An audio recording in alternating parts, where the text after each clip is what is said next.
Neuroeducación, Francisco Mora. Capítulo 11. Individualidad y funciones sociales complejas. La adquisición de conocimiento abstracto es sin duda una de las funciones más complejas desarrolladas por el cerebro humano. Aprender en el colegio, en la universidad o simplemente aprender atendiendo una conferencia un día cualquiera en alguna parte es una tarea muy complicada que requiere tiempo atencional. Atender a una clase requiere atar ese tiempo a la clase e ir realizando conexiones y relaciones de lo aprendido y depositarlo todo ordenadamente en la memoria.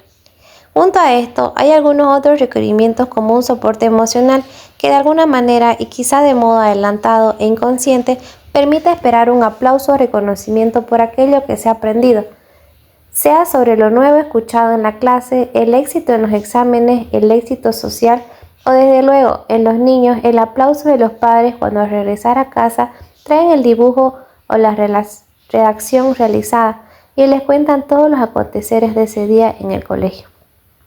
Estas funciones son difíciles, pues requieren no solo la avivación de los procesos de aprendizaje y memoria, sino también la inhibición mental de todos aquellos pensamientos y emociones que saltan constantemente a la mente y la distraen. De hecho, se estima que para una buena concentración atencional tenemos que, de modo temporal, inhibir el 99% de todo aquello que normalmente pensamos o entra a nuestro cerebro y solo prestar atención al 1% de ello. Y aún así, ese 1% cambia las circunstancias, pues bien, estos procesos inhibitorios de tanta importancia en cualquier función ejecutiva residen sobre todo en circuitos neuronales de la corteza prefrontal, y como ya hemos señalado, su desarrollo se encuentra alrededor de los 6 años de edad. De modo más formal, estas funciones complejas se han definido como aquellas capacidades que permiten a una persona llevar a cabo con éxito una conducta con un propósito determinado. Y esto es lo que sucede máximamente en los adultos. En ellos, estas funciones se expresan en planificar y perseguir un objeto concreto. Y esto lleva implícito el desarrollo de conductas en las que participan el control emocional, la aceptación de valores y el respeto a las normas. Y en definitiva, realizar con éxito una conducta social correcta. Por eso, estas funciones se conocen también como funciones de autocontrol o control cognitivo de uno mismo. Es decir, en esa esencia son conductas que refieren a toda aquella actividad cerebral que implica lo que entendemos por ética. Hoy sabemos que en gran medida todo ello depende tras recibir una sólida educación del funcionamiento correcto de diferentes áreas de la corteza prefrontal. Precisamente por eso, una buena educación desde el mismo nacimiento y que ya se exprese y se refuerce en el colegio puede predecir las cualidades intelectuales y morales de un niño para cuando sea adulto. Esto es, predecir el posible éxito o fracaso social de ese niño. Como acabo de señalar, el desarrollo de estas funciones de conductas complejas, y aun cuando bien pudieran tener una predisposición marcada genéticamente en algunos años, se aprende ya en los primeros años en el entorno familiar y desde luego después en el colegio. Dejen que les ponga un ejemplo sencillo que revela cómo la capacidad de autocontrol, que es predictiva ya existente en los niños, ya habla de su posible éxito social futuro. A un grupo de niños a los que se les dijo que podían coger caramelos del montón que se puso a su alcance, se les dieron dos posibilidades. Una, que podían coger un caramelo de inmediato, y otra, que si eran pacientes y aguardaban a que volviera el profesor que iba a salir de clase, podrían coger 2 caramelos en vez de uno. Unos niños, la mayoría, prefirieron coger el caramelo de inmediato. Otros, en su minoría, aguardaron el regreso del profesor, en cuyo caso obtuvieron los 2 caramelos prometidos.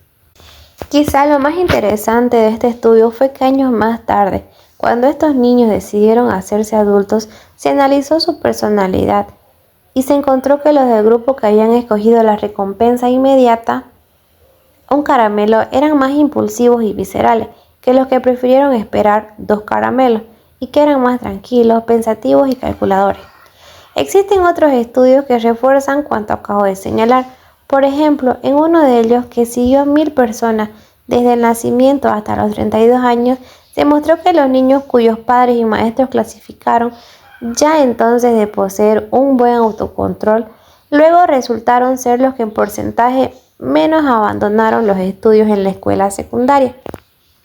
Esto confirma de que, de otra manera, lo señalado anteriormente y sería indicativo del valor de estas funciones ejecutivas como instrumento predictivo de un rendimiento académico sostenido, y en consecuencia nos habla de la enorme relevancia que tiene adquirir de modo correcto y desde muy temprano esas funciones complejas que hemos llamado funciones ejecutivas. Desde hace ya algún tiempo se empieza a reconocer que, al igual que lo que es la familia, el colegio y la escuela, son instituciones de por sí importantes, más allá de lo que se enseña en ellas, aun cuando esto último sea también importante. Obviamente, en la escuela se aprende no solo a leer, escribir y hacer cálculos matemáticos, sino a convivir, a vivir temprano en sociedad y sacar con ellos otros aprendizajes, que son los que permiten luego una buena adaptación social. Por eso se dice que la función de las escuelas no es solo instructiva, sino educativa. Aprender, memorizar y relacionarse con los demás es adquirir capacidades y habilidades que sirvan dentro y fuera del colegio. Aprender en la escuela es como adquirir una fluidez en la cadena de pensamientos y emociones que nos conducen a la toma final de una decisión social, que nos conducen a controlar nuestras conductas y acciones, a controlar nuestras respuestas emocionales, que en definitiva refiere a esas funciones ejecutivas o control de uno mismo, o, si se quiere, a tener un control sobre lo que se piensa, se siente y se hace. Estudios recientes muestran que aprender los fundamentos básicos de leer, escribir y hacer cuenta no es lo mismo hacerlo en el contexto de una escuela que fuera de ella, y que solo unos pocos años de asistir al colegio marcan una diferencia con otros niños que no lo han hecho nunca, aún habiendo aprendido a leer y escribir y hacer matemáticas en casa con la madre o con un maestro en particular. Parece muy claro que aquellos aspectos básicos de la conducta, como la memoria de trabajo, la inhibición de la impulsividad y el cambio constante del foco atencional, así como la toma de decisiones y la solución de problemas nuevos, se potencian de modo significativo con la exposición de los niños a una educación formal, maestro, otros, niños, reglas de comportamiento. De manera que el colegio se convierte así en una institución con un ambiente especial, independiente, que de alguna forma se separa del propio proceso de aprendizaje y que tiene efectos neurocognitivos en el niño. A todo lo dicho, se añade que en el colegio se aprende a planificar, organizar y clasificar conocimientos en cooperación con los demás. Se aprende a desarrollar la memoria de trabajo que ya hemos señalado y a integrar en la memoria las experiencias nuevas con las experiencias previas del niño y adquirir habilidades para el normal desarrollo de una conducta, que bajo esa constante toma de decisiones se dirige a la consecución de objetivos concretos y específicos. Todo ello suma esas funciones que hemos referido como funciones ejecutivas o de autocontrol. Añadido a todo ello, estudios han relevado que la escolarización produce cambios específicos en varias estructuras de la corteza cerebral. Un estudio concreto, por ejemplo, ha mostrado claras diferencias en el volumen del cuerpo calloso, esa banda de fibras que conectan a ambos hemisferios cerebrales, particularmente en las zonas de conexión de las cortezas parietales. De modo que la escolarización es el producto de la llamada revolución cultural postindustrial, ha dado lugar a un fenómeno positivo sin precedentes para el desarrollo cognitivo de los niños. Hoy sabemos que estas capacidades ejecutivas tienen un pico de desarrollo en los niños desde los 3 hasta los 6 u 8 años, un periodo generalmente marcado por la transición entera entre la entrada en el colegio, enseñanza preescolar y en el seno de la familia a las enseñanzas ya arregladas, periodo y colegio, como ya hemos visto, que permiten detectar capacidades y déficits en el desarrollo de estas funciones complejas. Hay un método que se utiliza para medir estas funciones ejecutivas, el DCCS, Dimensional Change Card Sorts, en el que la tarea requiere que, de un montón de cartas, los niños escojan una serie de ellas, de acuerdo a una determinada característica, sea por ejemplo el color, y después, mientras las seleccionan, y en un momento dado se les pide a los niños que cambien la estrategia y esta vez lo hagan eligiendo según otra característica añadida a ese color. Por ejemplo, una forma cierta de la carta. Pues bien, en este estudio se comprobó que existen dos grupos de niños diferentes y bien definidos. Aquellos con capacidad de cambiar sin problema, de solo escoger acorde a una característica, a hacerlo con dos, y aquellos que mostraron dificultad o lo hicieron muy despacio o se equivocaron más cuando cambiaron a elegir siguiendo dos características. El seguimiento de estos niños a los pocos años sugirió que quienes cambiaron la estrategia con facilidad y sin errores presentaban más capacidad para desarrollar funciones ejecutivas, las que requieren cambios y decisiones constantes, y también desarrollaron una mayor facilidad en el proceso de aprendizaje. Frente a estos últimos, los niños que cometieron errores fueron más lentos y mostraron más deficiencias en el desarrollo de tareas ejecutivas. Se ha especulado que estos hallazgos podrían conducir a diseñar tratamientos conductuales tempranos para mejorar las destrezas de estos niños.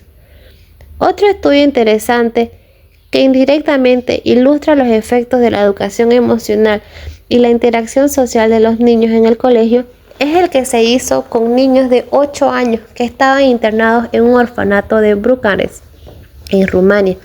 Este estudio contó con dos grupos de niños.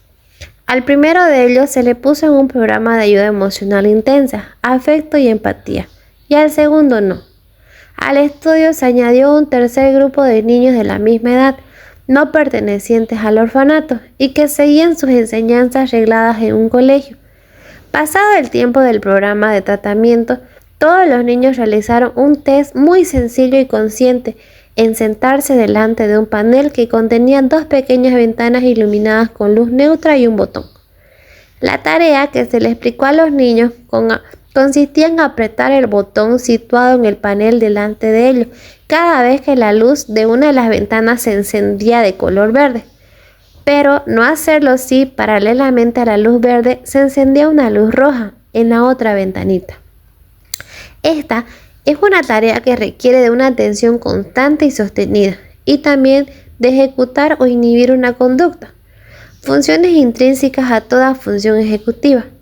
Tanto los niños pertenecientes al grupo del orfanato, que había seguido el programa de ayuda, como los niños del grupo control, escalarizados, mostraron una mejor atención sostenida, cometieron menos errores y utilizaron tiempos más cortos que los segundos, los que no recibieron el programa de ayuda. Este estudio mostró que, primero, los niños privados de afecto presentan déficit en la adquisición normal de funciones ejecutivas y, segundo, también mostró que una intervención temprana de afecto puede paliar estos efectos. Otro buen instrumento para potenciar el aprendizaje de estas funciones complejas parece ser el lenguaje y el aprendizaje de varias lenguas. Hacia el año de edad, entre los 10 y 12 meses, un niño bilingüe, educado en una familia donde, por ejemplo, el padre le habla en inglés y la madre en español, ya es capaz de discriminar entre los sonidos de las palabras primarias en cada uno de los dos idiomas. Lo interesante es que en el niño que aprende simultáneamente dos lenguas desde el nacimiento, estas quedan en su cerebro en circuitos neuronales separados, y a través del aprendizaje y del trasvase que se realiza entre uno y otro reservorio, el niño adquiere ventajas cognitivas y también reservas cognitivas que le servirán para ser utilizadas a lo largo de su vida, incluso hasta la vejez. Curiosamente, estas ventanas no solo se expresan en un retraso de la aparición de las demencias cuando llegan a la vejez, sino que cuando son niños, este bilingüismo les permite desarrollar capacidades ejecutivas más potentes que los niños que solo hablan un idioma.